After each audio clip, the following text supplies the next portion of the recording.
जिसकी वजह से कमेटी डिसफंक्शनल हो गई। अब कमेटी को दोबारा फॉल करने के लिए लेटर लिखा जाएगा, लेकिन बुनियादी तौर के ऊपर आज अकबर एस बाबर जो कि नून लीग के इजी लोड के ऊपर ये सारी कार्रवाई को आगे बढ़ा रहे हैं, ये तो अब कोई ढकी छुपी चीज़ नहीं है।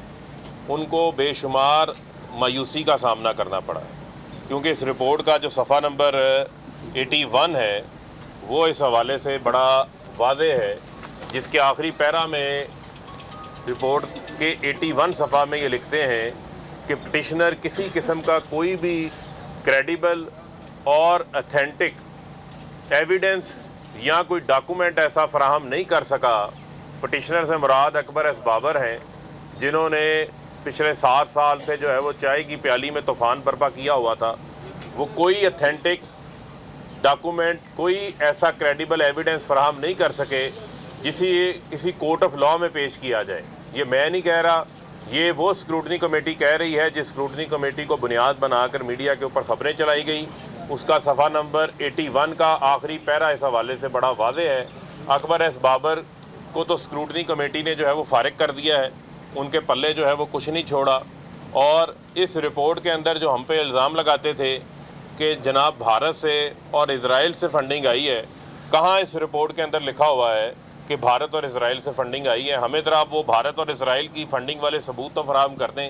इसी इलेक्शन कमीशन के बाहर मरियम सफदर आके तकरीर करके गई थी ना कि इज़राइल और भारत से फ़ंडिंग आई है, उसका कोई सबूत यहाँ पे सामने नहीं आया इस स्क्रूटनी कमेटी की रिपोर्ट के अंदर।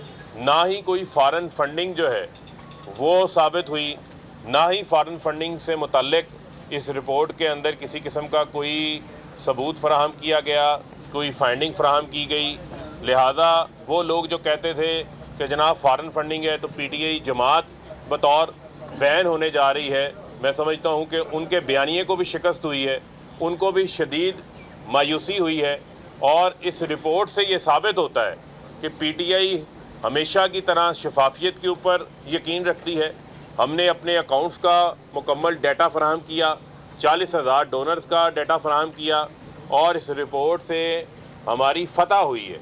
हम विंडिकेट होके जो है वो बाहर निकले हैं, क्योंकि ना इज़राइल, ना भारत, ना फ़ॉरेन फंडिंग के हवाले से किसी किस्म की कोई फाइंडिंग ये फराहम कर सके हैं। लिहाजा मैं ये समझता हूँ कि उन लोगों को अब माफ़ी मांगनी चाहिए जिन लोगों ने बारहा पिछले 7 साल पाकिस्तान तहरीक इंसाफ के ऊपर, हमारे अकाउंट्स के ऊपर फ़ॉरेन फंडिंग का जो है वो इल्ज़ाम लगाते रहे हैं। हमें जो पैसा दिया वो पाकिस्तानियों ने दिया। जो स्क्रूटनी कमेटी के अंदर हिसाब किया गया है, इसमें कहा कि 1 अरब 64 करोड़ रुपया PTI के अकाउंट्स में आया है, उसमें से भी 50% रकम वो है, यानी 80-85 करोड़ रुपया वो है जो अंदरूने मुल्क मुख्तलिफ डोनर्स से जो है वो कलेक्ट किया गया, उनकी तफसील भी मौजूद है।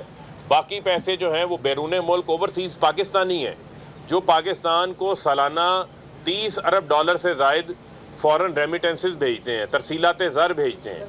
उन्होंने पाकिस्तान तहरीक इंसाफ को जो है फ़ंड्स फराहम किए हैं, और मैं समझता हूँ कि वो ओवरसीज़ पाकिस्तानी पाकिस्तान का असासा है, और यहाँ पर उन्होंने नया पाकिस्तान की मूवमेंट को सपोर्ट किया है। वो चाहते हैं कि पाकिस्तान के अंदर वज़ीर आज़म इमरान खान साहब पाकिस्तान में रिफॉर्म्स लेकर आएँ। उस मूवमेंट को ओवरसीज़ पाकिस्तानियों ने जो है वो सपोर्ट किया। इनको माफ़ी मांगनी चाहिए उन ओवरसीज़ पाकिस्तानियों से भी जिनको इन्होंने मुतनाज़ा बनाने की कोशिश की। जहाँ तक रह गई बात कोई एरर्स के हवाले से, कोई कैलकुलेशंस के हवाले से, वो डबल एंट्रीज़ जहाँ पर कैलकुलेट हुई हैं, जो 30-31 करोड़ रुपए के वेरिएंस की बात करते हैं, वो PTI ही सेंट्रल सेक्रेटेरिएट के अकाउंट से, जो हमारे रीजनल अकाउंट्स हैं, लाहौर का अकाउंट है, पेशावर का अकाउंट है, हमारा कराची का अकाउंट है, वहाँ पर दफ्तरी अखराजात को पूरा करने के लिए, वहाँ लोकल कैंपेन्स को सपोर्ट करने के लिए जो सेंट्रल सेक्रेटेरिएट के हमारे अकाउंट्स हैं, उन अकाउंट से जो है वो पैसे ट्रांसफ़र किए गए हैं। क्योंकि स्क्रूटनी कमेटी ने बैंक्स अकाउंट्स की क्रेडिट साइड को कैलकुलेट किया है, लेकिन क्योंकि फ़ंड्स फराहम करने वाली जो वो वेरिएंस आ रहा है उसमें चूँकि PTI के अपना सेंट्रल सेक्रेटेरिएट उसका सोर्स है, तो वो भी हम जो है वो रिकनसाइल करवाएंगे। मैं इनको ये बताना चाहता हूँ, और आज मैं फिर ये चैलेंज करना चाहता हूँ, PTI तो अपने अकाउंट सामने ले आई, मैं मरियम सफदर को चैलेंज करता हूँ, मैं बिलावल जरदारी को चैलेंज करता हूँ कि वो भी सामने आए, आकर जो है वो अपनी जमातों के अकाउंट्स भी लेकर आएँ, ये बताएं कि ये भवन दास कौन था जो नून लीग के अकाउंट में करोड़ों रुपया डालता रहा। ये शुजात अजीम से किस चक्कर में करोड़ों रुपए लेकर नवाज शरीफ ने जो मशीर अकाउंट के अंदर, वो भी कोई ढका छुपा नहीं है। ये इनको आके हिसाब देने पड़ेंगे। इनको जो है वो आरिफ नकवी तो बहुत याद आता है, वो भी पाकिस्तानी है ना। ये आके ज़रा हिसाब दें उस शुजात अजीम का भी, ये भवन दास का भी बताएं कि ये भवन दास कौन है। ये जो 64 करोड़ रुपए का नून लीग के अकाउंटों से हिसाब नहीं निकल रहा, ये जो 9 अकाउंट्स इन्होंने नून लीग ने छुपा के रखे हुए हैं, जिसको डिस्क्लोज नहीं किया इन्होंने इलेक्शन कमीशन में, उसका हिसाब भी दें। और मैं बिलावल को भी ये कहूँगा कि आपने भी 35 करोड़ का हिसाब देना है, आप भी वो हिसाब दें आके। आपके भी 11 अकाउंट्स जो हैं वो पीपल्स पार्टी ने भी छुपा रखे हैं। ये स्टेट बैंक की रिपोर्ट के अंदर सामने आया है, वो हकाइक भी जो है वो सामने आने। और मैं इलेक्शन कमीशन से फिर ये सदा करूँगा कि जल्द से जल्द जो है वो स्क्रूटनी कमेटी को फाल किया जाए। और हमारा आज भी वो मुतालबा अपनी जगह के ऊपर कायम है कि आप पीटीआई के केस को आगे बढ़ाएं, चलाएं, हमें कोई एतराज़ नहीं है। हम तो इंशाल्लाह इस रिपोर्ट में भी फतह याब होकर निकले हैं और आइंदा भी जो है वो हमारे अकाउंट्स में किसी किस्म की कोई डिस्क्रिपेंसी, किसी किस्म की कोई खिलाफ कानून जो है वो कोई चीज़ सामने नहीं आएगी। लेकिन ये पीपल्स पार्टी और नून लीग का भी हिसाब लें।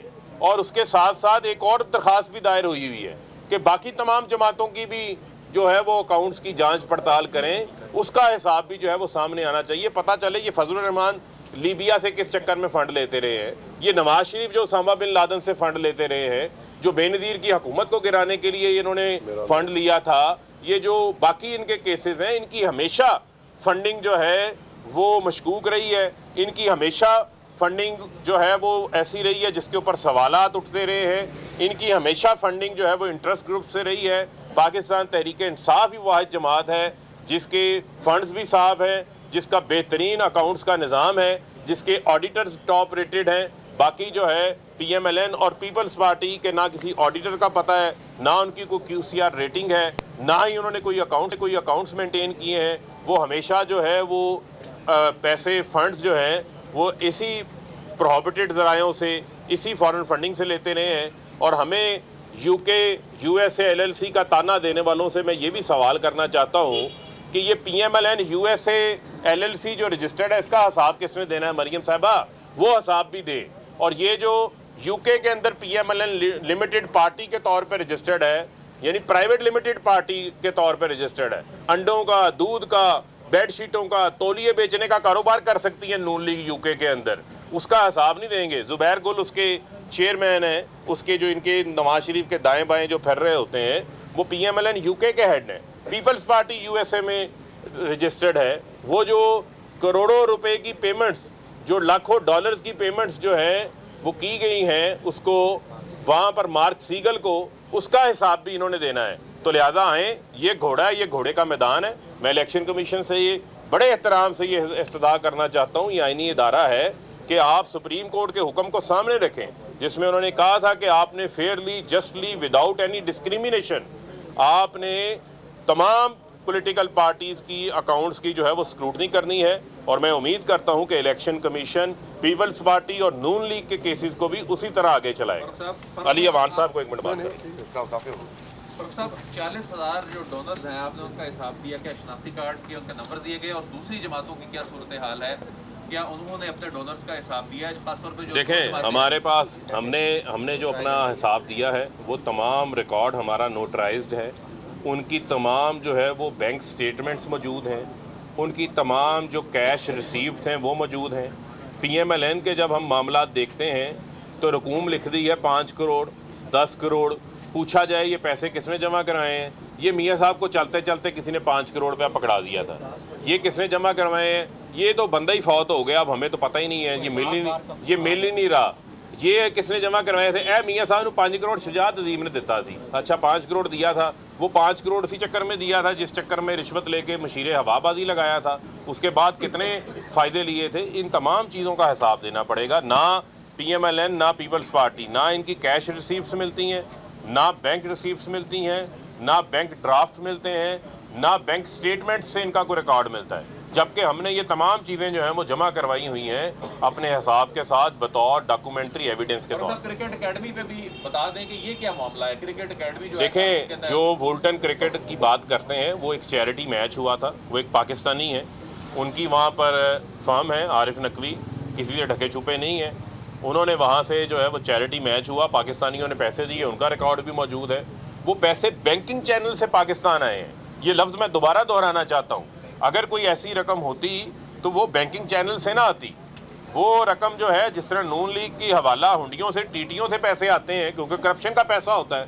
हमारा पैसा जो है वहाँ से ओवरसीज़ पाकिस्तानियों ने पाकिस्तान के अंदर अपनी पसंद की पॉलिटिकल मूवमेंट को फंड करने के लिए पैसे दिए हैं, तो हम बैंक अकाउंट के अंदर लेकर आए हैं, बैंकिंग चैनल से आए हैं, हमारे UBL के बैंक अकाउंट के अंदर आए हैं। वो बैंक अकाउंट भी डिक्लेयर्ड है, जिस बंदे ने वो पैसे भिजवाए हैं वो भी डिक्लेयर्ड है, तो लिहाजा कोई चीज़ छुपाने की नहीं है।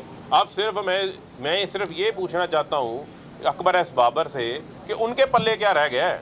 उनके खिलाफ जो चार्जशीट लिखी है स्क्रूटनी कमेटी ने, उसके बाद उनके पल्ले कुछ भी नहीं रहा। यही वजह थी कि आज इलेक्शन कमीशन में उनके वकील जो है वो रोना धोना शुरू किया हुआ था, शोर मचा रहे थे, आवाज़ को ऊंचा कर रहे थे। कमीशन की जो वहाँ पर एहतराम है उसका भी जो है वो ख्याल नहीं रखा जा रहा था। लेकिन मैं फिर इनको कहूँगा कि इनके पास ना स्क्रूटनी कमेटी में कुछ निकला है, ना ही इंशाल्लाह आगे जो इलेक्शन कमीशन की हियरिंग है उसमें कुछ निकलेगा। और साहब ये बताइएगा, इस्लामाबाद में स्पेशली सोशल मीडिया पे अफवाहें चल रही हैं कि इमरजेंसी लग रही है, असम्बलियाँ जा रही हैं और सदारती निज़ाम आ रहा है, इससे क्या कहेंगे? देखें, आज तो इलेक्शन कमीशन के हवाले से इजलास था, मुझे तो इसकी मालूमात है, बाकी आपको शायद मेरे से ज़्यादा मालूमात हो, मुझे कोई मालूमात नहीं। बतौर वज़ीर आप बता रहे हैं कि कोई इमरजेंसी की मेरे ख्याल में तो आज का इशू तो जो है वो फंडिंग केस है। जिस हवाले से आप बात कर रहे हैं ये मेरी नॉलेज में भी नहीं है, ना मेरी इन्फॉर्मेशन। नहीं, आजकल जो स्टोरी चल रही है वो 4 बंदे नून लीग ढूंढ रही है जो चुपके चुपके रात को जाके मिले।